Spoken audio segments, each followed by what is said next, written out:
Matamgi Manipuri Wari channel asibu tabiriba khwai pumnamakpu taramna opaga loinana ikoknona khurumjari ngasi muktaminarasi Nongdambagi Nongdamkhol taruk suba tangka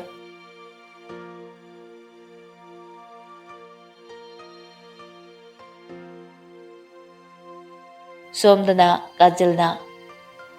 as class ka se bit leina yongningreda idi malena kaidore nangna mo thasi thana horoklabra ambina nupa phangdabagi leina male maise class sidagi apamba makhallo pambom tingbi ge kajalna is classmate nupa bu nupa ro haise aidi moiga se mithupte ko masak bari de fajarasu mita bidoiba kajal dudi natre hariba malena is mita bilok su leite amata koigi so hairectri aduga demand ka sajaliba nangido ambina mato khramalandradi kaino ne nangbo sitna ba tawjari ne angamba loksin gam puthoktana kajalna minungsi hoidi phangjakhrabani tumina gyan tabi lanjadabi sadana leirise udro nuksina o noigi marido lorakpada engonda mu tarabra malena tabana tibima chumsu chumlibani nangna nupa aphaba ma phangkibadagi irang haunaribina tro mayamse nuksina as yari ko noi khairanu matam sisu ba loibnai di he pung sisu sum chat he chatraba khangdi ambina kaidoroba yam thuna ga loining liduna nangi si amado uninglakpa malida ho uninge yamna uninge uningbana khangwala paga ngamje kaino khangdimi kajalna sidi leina ase phajana henjiledana kamai tawni sidi malena tawjasano magi capacity gi matungna tawjari ni kaino akhoidi ngamjade aduna tumina yenga leiba haiduni Jackson hoi party su somda wari tawri James na yare ko ai pele akoi party se dap ti lore amuk toiba lamba leite pabinaba aduga popana akoi adum oi howe rahunna aisu nong tinong mangba numitadina kaino du uiba machi da yetumna kak thile Jackson na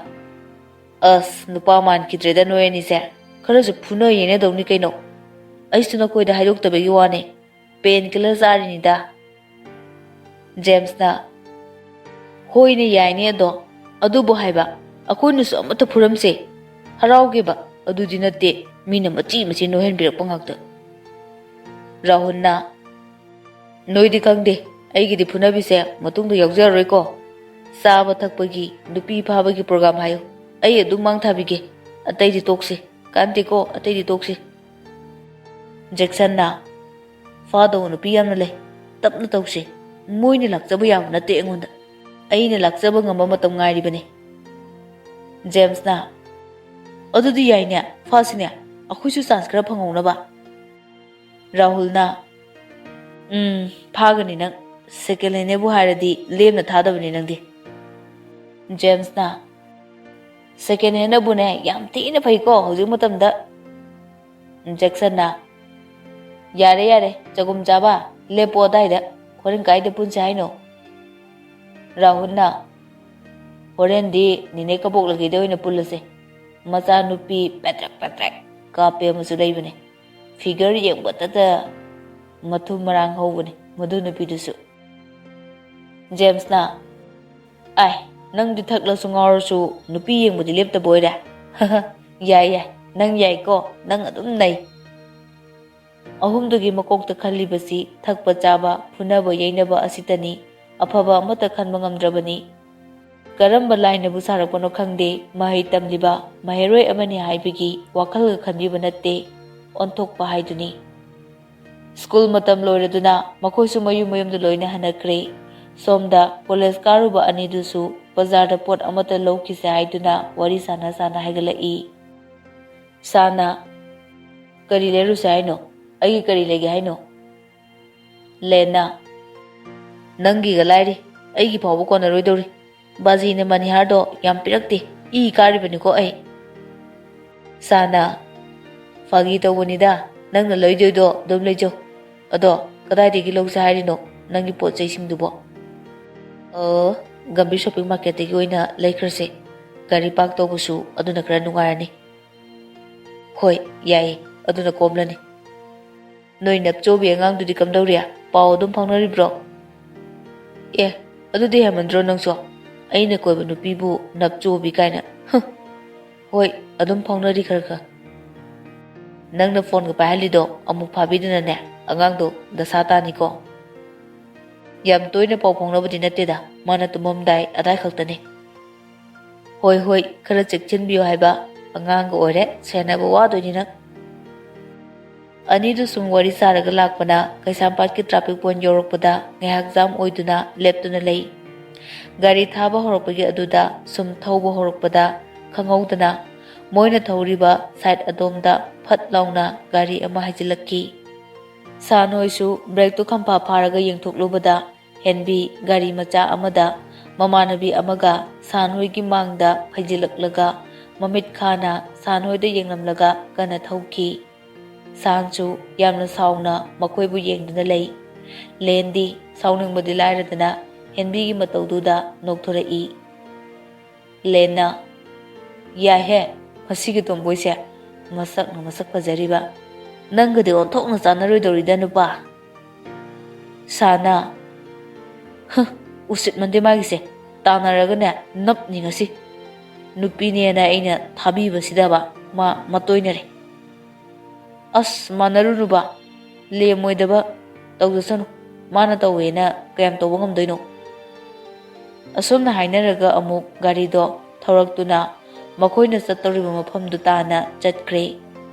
Somdana, Mayam Potana Ringay Tanzadani, Warden Janglakuna Hari. Ay nga sidi, surprise o Noida, wa mahage ko. Mayam do tumin tumilay Warden na among makatara i.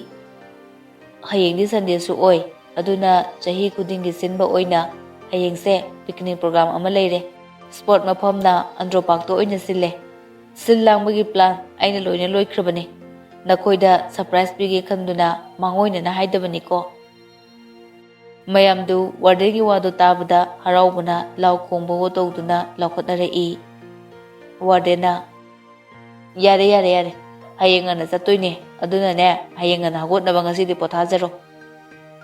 Warden Tokibaga, Amuk Mayamdo, Amaga on Sinadana, Waritorami. Kajelna Hayangdi, Naitavaya Nikano, Nungaisi Ambina Akuiso Androgi at Tingbudo, Test Dog Sahibro. Kajelna Yaine, Androgi Poti, Maitay Havene. Malena Takoi Anida Hana, Karaparak Malida, Yam Kangeba. Nusina Tumin, Akoi Kanganda Bidane, Dogzarizani Mogise. Kajelna Lone to what Tabakse, Idika Hina Dine, Akoi Dong Iminida. Ambina As Hayang Abawadorida, Karatu Nong Alan Biro. Nungsina Nakoine, Wari Makasa Tabioko, ay matam Karakai took Zage Somda. Malena Yagani, Adum Hot Nabu. Kajelna Daily routine Gaba Yabanatemi, Saksay the go. Nungsi, Sanda Messrs Taduna, Hayam picking Setni Habiki, Warol the Powdum Lami. Sana O Hana so hide the Bangonda. Wardena Hosita Harapane, Akoso Hana Kandi Andro the Nadrabadi, Mapam Lejadrabo, Takpozabang Actani Lak to Sada, Mokshinabang Actani. Akoida Sinbasunatana, Moina Hana plan Lorega, Equida Haraklaga. Forever, Zalo, Aduga Night Terror, Paina Unusapame Mark to the ne, Nangsu Yauro. Akoina do with Dragalore no. Hoi, Zalo, Kaidu Pile. Fare Dudi, Tumnabatorake, Hayangan Hagotuini Hai. Hoi, Tumo. San, Nasidi Wakalkara Nuaizade, Hanagum, Harautayam na Toba, Dumna Tode, Hayang Karibu talk to no Haina, Kanbada, Pakachay, Wakal Singduna, Paktum Tabayaram de, khara thingdilaklaba adwaida tumthaki ayu anganbadu picnic chatnabani haiduna mayamdo sem sari gari hainakibadu su laktona leire pochai pugadaba gas stove kari kari loina hapchille ayamba loina hapaloire haiba matamduda warden na thengle haina larokpadagi mayamdusu loina magi room dagi chenthoknarai henbi hoisu pombi hoisu picnic chatpadu yaudoribani asumna mayamdo hongnaduna lakpana picnic maphamdo yore maphamduda amukta chatriba singna mamaidu koilei leiduna yengi porakliba pochai singdo puduna manungda changnarai gate lansilakpaga ure yoliba chanaba thaknaba mayamdu yoliba mayamdugi marakta beer can yu atingba phongna adumak thamli wardena lao somda u khara sukungna hoba asidana nungairani urumsu oi puna phamlagane chak thongmusu nungairani mayamdo hongnaduna wardena hariba mafam adomda pulap chatli aduga khara amana chak insang thongnaba kanna hotnari khara amana wardengi phone do waiduna photo namli post mong tongdana nungsina mafamse yamna de phajai ko malena hoi phajaiye sidagi hena phajaba su yaribani sangat pinaba watpagini nungsina adubudi akhoi gi lebak da lerambagini Japan gumda lebo oramo tourist spot ne haidana sangat khradabune malena tawrisini rule amata leitabagum group punsilaga lauri khonglise masa na nungainaba hotnabada atopuda apanba pirisini ambina akhoi su photo khara kapsidana memory hongnaba nungsia nang phone yaroktro nungsina porakti he amu khangnarak da satani camera yaukidudi adudoina kapse ambina yabiraklaroi dudi asomda kana kapna hori ngako aisi pombi hoidegi lorke kajalna line khara lainaribanina yadi komedi mapot ka sakre ko ambina khara adum torakani oi akoi su atingmu try tau sai bro kajalna yaine tawsina mahau kamai tawge do yengthokse ado nangdi kamaina leirudoiba warden amu khangradi ambina kashu hairoi je henbi hoi warden hoi ngasai lehubune ai uhowe moisu thakto oramni malena yam thak wangdori noi kibu kisele he aidi nungsina as khangnaraga chopna doi thabakne madu tawkumsi ko ambina kashu tawrumi neha hoi group ti mahita horabane asomdane churuk ku chingtharagane lehorabane kajalna akhoi de amato su leraktana ambina je pombi hoidegi loroktoini kaino tumina akoina hairadi yaraktok loire masana chak chanaramdai adaida pombi ge henbi gana atingba pineapple flavor half bottle ge ama achapor kharaga puduna lai makhoi question do na pamlaga thakna ba howi nungsisu namdana amukti thai pombina noi hana su thakpro ambina kai dinu he ahan bane sina sintak ka tawina sidia pombina yongge oi baine sina khara ngawa phabane kajalna je pombi hoidi adum thalakpra thakteda maramakta sum mayam punbra thakpanatana henbiga pombiga ani dudi kaishu tawde yamna su thakpana tabanina aduga mari dudi yamna thakpana trabasu ahanba oibana makok kitang di ngauri tawi mayam du chak toklaga ngak pothanaraba matungda hannaba haiduna thoknakhre ngasaidegi saklotuna nungsitabu senariba sandi nungsina ngasi tawkhibadu ningsingbada chakpada loiri lena atingbuga thae haiba ush nupa khoi phawba nomutam hau tangjedri lengi mamangdasu san ikairami mana chatluse hainasu porakpani taromliba mawong matau adumna torokani haibadi khangdabanina sana bai nang asigi thodokse kanada so haidokanu ko aduga akoi sida lae haibasu nungsi hoida khanganba yade ko ai loina bab tai ka doroge kasu khalunuse adugibu angang singsina fattaba tawge haibada yari basini ꯑꯩꯅ ꯉꯛꯂꯤꯁꯦ ꯂꯦꯟꯅ ꯅꯪ serious ꯌꯥꯝ ꯇꯥꯁꯤꯜꯂꯛꯑꯦ ꯏꯟꯈꯠꯂꯛꯄꯒꯤ ꯃꯇꯥꯡ ꯑꯣꯏꯗꯅ ꯇꯧꯖꯔꯤꯅꯦ ꯑꯗꯨꯝ ꯋꯥꯈꯜ ꯇꯥꯖꯔꯛꯆꯅꯤꯁꯦ ꯂꯦꯟꯅ ꯁꯥꯟꯕꯨ ꯊꯦꯝꯖꯤꯟꯕꯤꯗꯨꯅ ꯃꯈꯣꯏꯁꯨ ꯌꯨꯝ ꯃꯀꯩ ꯄꯥꯡꯂꯛꯂꯦ ꯁꯥꯟꯗꯤ ꯋꯥꯈꯜꯗ ꯍꯦꯟꯕꯤꯕꯨ ꯌꯦꯛꯅꯕ ꯑꯣꯏꯅ ꯑꯗꯨꯃꯛ ꯍꯛꯇꯨꯅ ꯂꯩꯈ꯭ꯔꯦ ꯌꯨꯝ ꯌꯧꯔꯕꯁꯨ ꯋꯥ ꯄꯥꯛ ꯉꯥꯡꯗꯦ ꯁꯥꯟ ꯃꯥꯒꯤ ꯀꯥꯗꯒꯤ ꯍꯦꯟꯗꯣꯛꯇꯦ ꯐꯣꯟꯁꯨ ꯐ꯭ꯂꯥꯏꯠ ꯃꯣꯗꯇ ꯊꯝꯖꯤꯜꯂꯤ ꯆꯥꯛ ꯆꯥꯔꯣꯏ ꯇꯧꯔꯝꯕꯗꯨꯁꯨ ꯃꯃꯥꯅ ꯀꯥꯗ ꯆꯪꯂꯛꯇꯨꯅ ꯃꯆꯥꯕꯨ ꯅꯝꯗꯅ ꯆꯤꯡꯗꯨꯅ ꯄꯨꯈ꯭ꯔꯦ ꯀꯤꯆꯟꯗ ꯃꯄꯥꯁꯨ ꯐꯝꯗꯨꯅ ꯉꯥꯏꯔꯒ ꯂꯩꯔꯝꯃꯤ ꯏꯃꯣꯅ ꯀꯗꯧꯔꯦ ꯕꯨꯡꯉꯣ ꯆꯥꯛ ꯆꯥꯔꯣꯏ ꯍꯥꯏꯔꯗꯤ ꯅꯁꯥ ꯉꯝꯗ꯭ꯔꯕꯣ ꯅꯪꯕꯣ ꯁꯥꯅ ꯀꯩꯁꯨ ꯇꯧꯗꯦꯗ ꯕꯕꯥ ꯉꯁꯥꯏ ꯂꯦꯟꯒ ꯊꯕꯛ ꯑꯃ ꯆꯠꯂꯨꯕ ꯑꯗ ꯑꯆꯥꯄꯣꯠ ꯈꯔ ꯆꯥꯁꯤꯜꯂꯛꯑꯦꯅ ꯇꯧꯕꯅꯦ ꯐꯔꯦ ꯐꯔꯦ ꯑꯗꯣ ꯈꯔꯗꯤ ꯆꯥꯁꯤꯜꯂꯨ ꯆꯔꯥ ꯍꯦꯟꯕ ꯐꯠꯇꯦꯀꯣ ꯃꯃꯥꯅ ꯊꯥꯡꯗꯣꯛꯇꯨꯅ ꯊꯝꯂꯤꯕ ꯆꯥꯛꯇꯨ ꯈꯔ ꯆꯥꯔꯒ ꯀꯔꯤꯝꯇ ꯍꯣꯏ ꯃꯥꯏ ꯍꯥꯏꯔꯝꯗꯅ ꯃꯥꯒꯤ ꯀꯥ ꯇꯝꯅ ꯆꯨꯝꯗ꯭ꯔꯤꯡ ꯀꯥꯈꯠꯈ꯭ꯔꯦ ꯁꯥꯟ ꯑꯃꯨꯛꯇ ꯇꯧꯈꯤꯗ꯭ꯔꯤꯕ ꯃꯆꯥꯒꯤ ꯃꯇꯧ ꯑꯗꯨꯗ ꯃꯃꯥ ꯃꯄꯥ ꯑꯅꯤꯃꯛ ꯉꯛꯅ ꯅꯨꯡꯉꯥꯏꯇꯅ ꯌꯦꯡꯗꯨꯅ ꯂꯩꯍꯧꯏ ꯏꯃꯣꯅ ꯀꯩꯅꯣꯅꯦ ꯃꯃꯥ ꯉꯁꯤ ꯃꯥꯅ ꯇꯧꯔꯤꯕꯁꯤꯕꯣ ꯈꯪꯗꯦꯅꯦ ꯃꯣꯏꯕꯥ ꯑꯩꯁꯨ ꯉꯁꯥꯏ ꯍꯜꯂꯛꯄꯗꯒꯤꯅꯦ ꯑꯁꯨꯝꯅ ꯇꯧꯔꯤꯁꯦ ꯃꯥꯒꯤ ꯀꯥꯗꯒꯤꯁꯨ ꯊꯣꯛꯂꯛꯇ꯭ꯔꯦ ꯍꯧꯖꯤꯛꯇꯅꯤ ꯑꯩꯅ ꯊꯦꯝꯃꯒ ꯄꯨꯊꯣꯔꯛꯂꯤꯗꯣ ꯑꯁꯤꯕꯨ ꯅꯨꯄꯤꯒ ꯀꯣꯏꯔꯖꯥꯠꯔꯅꯦ ꯈꯪꯖ ꯂꯥꯛꯆꯗ꯭ꯔꯦꯗ ꯑꯩꯗꯤ ꯀꯣꯟꯅ ꯇꯞꯅꯅꯦ ꯏꯪꯅ ꯍꯪꯂꯁꯤ ꯃꯣꯏꯕꯥ ꯁꯥꯟ ꯇꯨꯝꯁꯨ ꯇꯨꯝꯗꯦ ꯍꯤꯞꯂꯒ ꯋꯥꯈꯜ ꯑꯃꯗ ꯑꯗꯨꯃꯛ ꯂꯩ ꯊꯃꯣꯏ ꯁꯦꯡꯅ ꯅꯨꯡꯁꯤꯔꯨꯕ ꯀꯧꯕꯅꯤꯅ ꯃꯍꯥꯛ ꯅꯨꯡꯁꯤꯒꯤꯗꯃꯛ ꯁꯦꯡꯅ ꯋꯥꯔꯤ ꯏꯟꯈꯠꯂꯛꯄ ꯃꯇꯥꯡ ꯑꯣꯏꯕꯅ ꯂꯝꯕꯤ ꯁꯣꯏꯈꯤꯒꯗ꯭ꯔꯥ ꯂꯝꯃꯨꯛꯅꯈꯤꯒꯗ꯭ꯔꯥ ꯍꯥꯏꯕꯒꯤ ꯋꯥꯈꯜꯗ ꯃꯀꯣꯛꯇꯣ ꯀꯣꯛꯆꯥꯎꯕꯤ ꯀꯥꯔꯤ ꯁꯣꯝꯗꯅ ꯈꯔ ꯀꯣꯏꯔꯨꯕ ꯂꯥꯡꯂꯨꯕꯒꯤ ꯉꯁꯤꯗꯤ ꯃꯌꯥꯝꯗꯨ ꯈꯔ ꯄꯨꯟꯗꯨꯅ ꯋꯥꯆꯣꯏ ꯈꯔ ꯇꯧꯕꯗ ꯄꯨꯡꯁꯨ ꯐꯅ ꯌꯥꯝꯅ ꯇꯥꯁꯤꯜꯂꯝꯂꯦ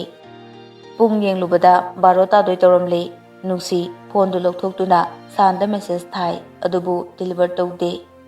ꯉꯥꯏꯍꯥꯛ ꯁꯨꯝ ꯉꯥꯏꯔꯝꯕꯗꯒꯤ ꯑꯗꯨꯃꯛ ꯇꯨꯝꯊꯈ꯭ꯔꯦ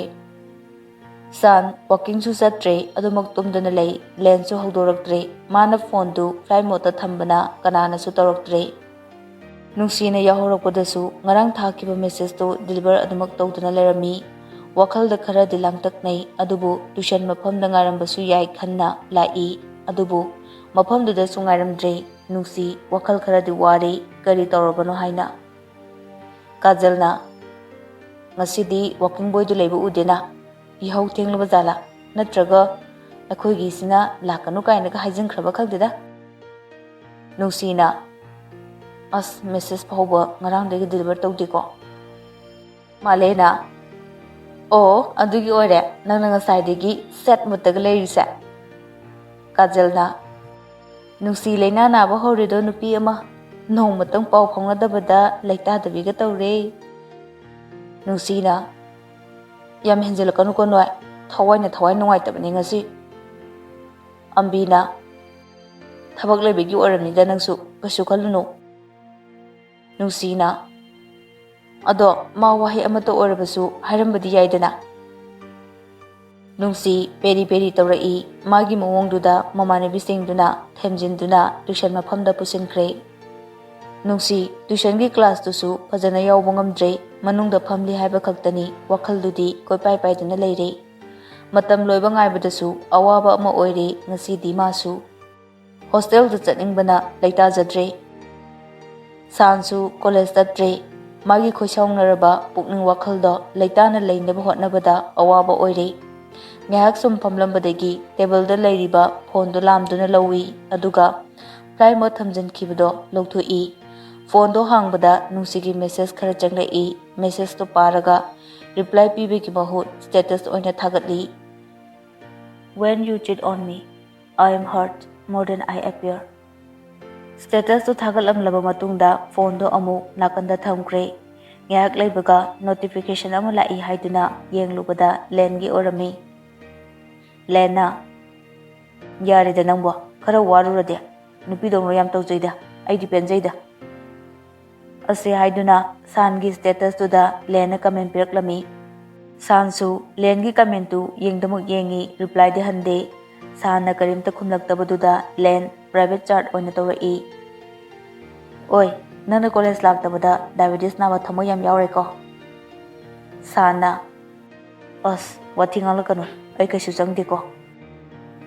bora khau yalaga chatla leramgadrana thabirakpane class of layena imanabu oina tinarubanina nuaitene hayengwai ngawrga chatpada as kari chahideba charoge nang aside ho noi baji du charure minukhang farabra si orade yare sa nang ne tuminam ta layo ai ngak ta tumina leige fare kaino leiro akoi dika dawai tumin leidoino thobiyoga punna phami nang na thanta leibadugi thabirak laga thoibina kaigino mana handakti yam set orisibo lena khangde thamoi la ho kana hori bani ma hoji dina nupi ga koirabo sansibo magi ngasagi status su khara thamoi sokno ui lena hauji yam kana thamoi nan thari bani tumba jaba khangda kai thoibidi khara nungai jade chinda haijebagi wani crush orabasu apamba amadi leiribanina sana wakhal nungai tena leirisi nupi gi maramgi oramgani khangle awat apa leitaba imungi machani tauning tawduna leiba sani naitom pokpuni haiba makoisu khangi balana khangdrada karibo haiduino gyan ngaujai re khodi group ta khar langba ngaujabasna manungai reda thoibina nangbudi nungai ni nangi nacha khongrau de air condition hapa emoji duga dina mana de somda adugi emoji do tharaga nungai jariba aikhoina somda ore balana noi kalak pro aina adu tharaga noi de chik pro kusi thoibina ngang thurok lisiga hauri bidine haibadane adom pakjabane lena aise noi ahungi point oina piro haibra yakpom sukhangda amada amuk yeng kari taw haibno ahumdu lengi wahidu da noglai dina haima nang lei ko ngasai digya lena kainomni na sidia dina haima sono sidi ngasai digi wari nungari ngaida nang lei habaga kawri ne haba lena kara leradi noi sai gado kari nu nupa nungbu aiga koina kibro kainaga hangludori nena dina atai di khangde madi kawbu su ya he yadre thoibina hoine kathimu ni na mayam dagi top pa sak oibanina kawroi ne adubudi sum ngangna duna makoi su amuk le horiba class makha do yawbu changna khre kajal hoisu class da wari tauri kajalna amaduna matomda le hori do karibu torom de janu mathai su khara nungai hodabani malena nupa du su sono bu su bra karino mana tawi du kaino phana yamna chinna kom lerebasu wa amada harapu yai habani da ambina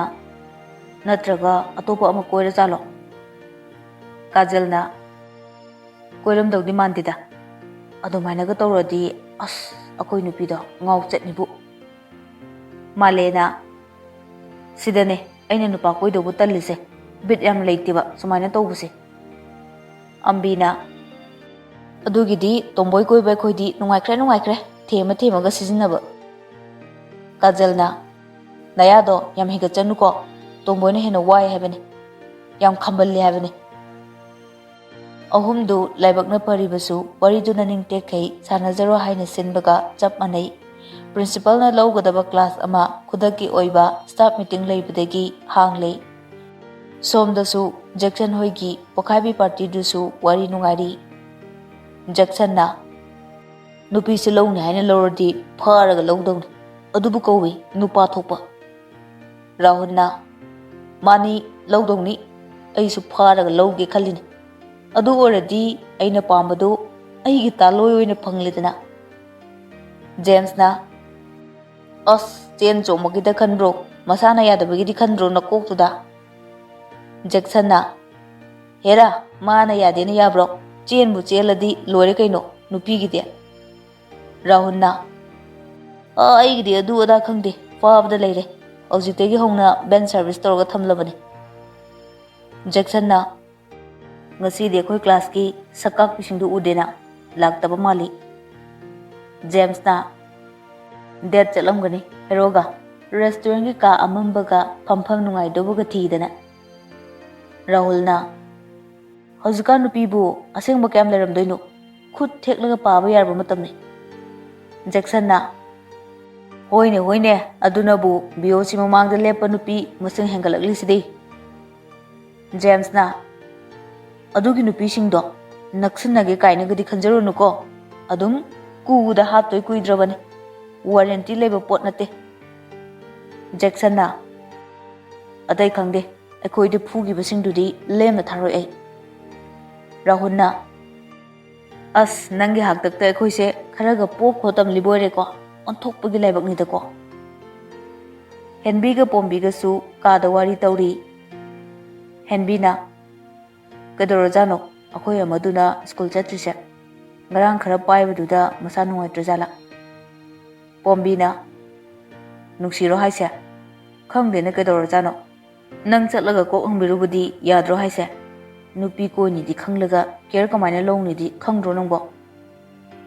ꯍꯪꯒꯦꯕꯨꯗꯤ ꯈꯜꯂꯤꯕꯅꯦ ꯑꯩꯁꯨ ꯅꯪ ꯈꯪꯕ꯭ꯔꯥꯅ ꯍꯥꯟꯅ ꯍꯪꯕꯅꯦ ꯑꯦ ꯑꯩꯗꯤ ꯀꯃꯥꯏꯅ ꯈꯪꯗꯣꯏꯕ ꯑꯩꯒꯤ ꯄꯣꯀꯦꯠꯇꯒ ꯍꯥꯞꯄ ꯊꯝꯕ꯭ꯔꯣ ꯅꯣꯏ ꯅꯨꯄꯤꯁꯦ ꯄꯦꯜꯂꯤꯍꯦ ꯄꯥꯎꯈꯨꯝꯅꯦꯅ ꯑꯗꯣ ꯍꯟꯗꯛ ꯌꯨꯝ ꯆꯠꯄꯗꯗꯤ ꯅꯨꯡꯁꯤꯁꯨ ꯆꯠꯂꯨꯁꯦ ꯍꯥꯏꯒꯦ ꯈꯟꯕꯅꯦ ꯌꯥꯕꯨ ꯌꯥꯔꯛꯀꯗ꯭ꯔꯣ ꯅꯌꯨꯝꯗ ꯄꯨꯔꯒ ꯀꯔꯤ ꯀꯔꯤ ꯅꯠꯇꯕ ꯊꯕꯛ ꯄꯥꯏꯈꯠꯀꯦ ꯍꯥꯏꯔꯤꯅꯣꯅ ꯄꯛꯇꯦꯀꯣꯅ ꯀꯔꯤꯕꯨ ꯇꯧꯗꯣꯔꯤꯒꯦ ꯑꯩꯗꯤ ꯂꯩꯗꯅ ꯑꯃꯗꯨ ꯇꯧꯗꯣꯏꯔꯁꯤꯅꯤꯗ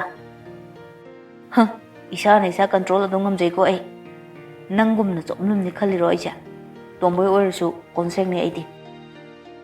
ꯍꯣꯏꯗ ꯍꯥꯏꯖꯧꯗ ꯈꯔ ꯂꯩꯔꯒ ꯑꯗꯨꯝ ꯈꯪꯗꯧ ꯂꯩꯔꯦ ꯇꯥꯏꯕꯪ ꯃꯄꯨ ꯃꯥꯒꯤ ꯀꯨꯝꯍꯩ ꯀꯅꯥꯅꯁꯨ ꯍꯥꯏꯕ ꯉꯝꯂꯣꯏ ꯈꯪꯂꯣꯏ ꯀꯔꯤ ꯑꯣꯏꯔꯛꯀꯅꯤ ꯀꯔꯤ ꯁꯤꯜꯂꯛꯀꯅꯤ ꯍꯥꯏꯕ ꯍꯦꯟꯕꯤꯅ ꯈꯜꯂꯤꯕ ꯋꯥꯈꯜꯁꯤ ꯑꯣꯏꯊꯣꯛꯇꯧꯔꯤꯕ꯭ꯔꯥ ꯅꯠꯇ꯭ꯔꯒ ꯃꯪꯂꯥꯟ ꯑꯣꯏꯅ ꯑꯁꯨꯃꯛ ꯃꯪꯐꯥꯎꯅꯗꯅ ꯂꯣꯏꯈꯤꯗꯧꯔꯤꯕ꯭ꯔꯥ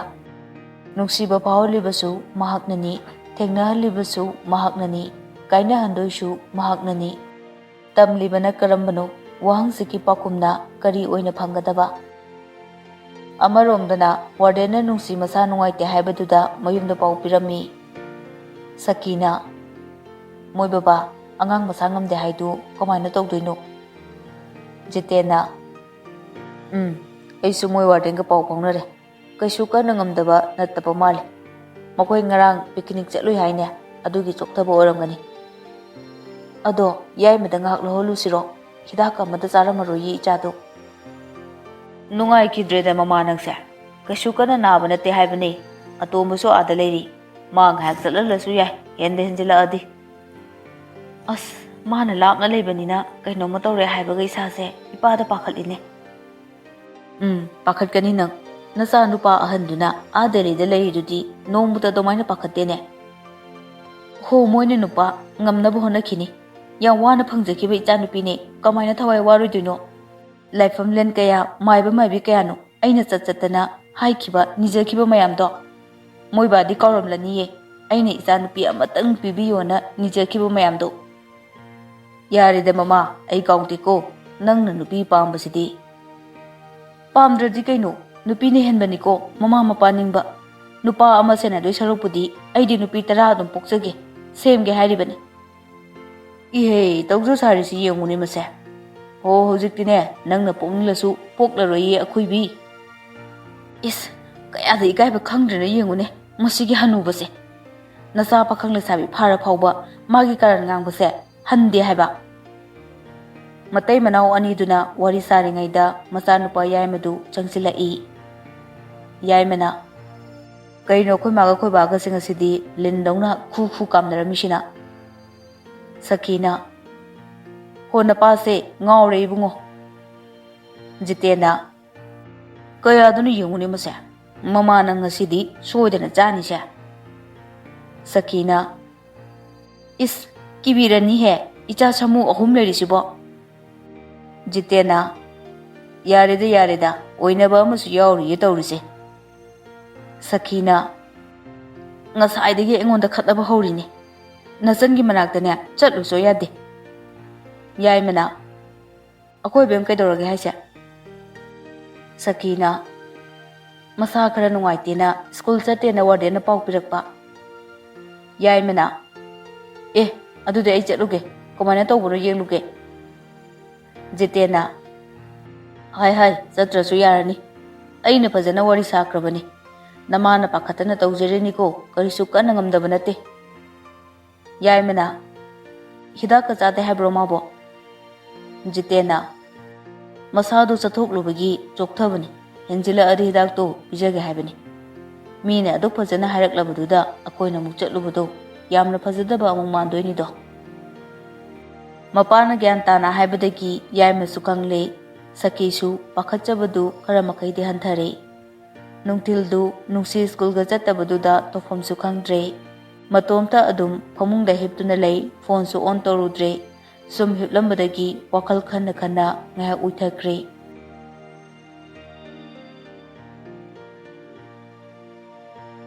ꯃꯇꯥꯡ ꯑꯁꯤꯗ ꯑꯩꯒꯤ ꯅꯨꯡꯁꯤꯔꯕ ꯂꯤꯁꯅꯔꯁꯤꯡꯗꯒꯤ ꯀꯥꯏꯅꯅꯕ ꯌꯥꯊꯪ ꯂꯧꯖꯔꯤ ꯃꯈꯥ ꯇꯥꯕ ꯁꯔꯨꯛ ꯍꯌꯦꯡ ꯄꯨꯟꯅ ꯇꯥꯃꯤꯟꯅꯔꯁꯤ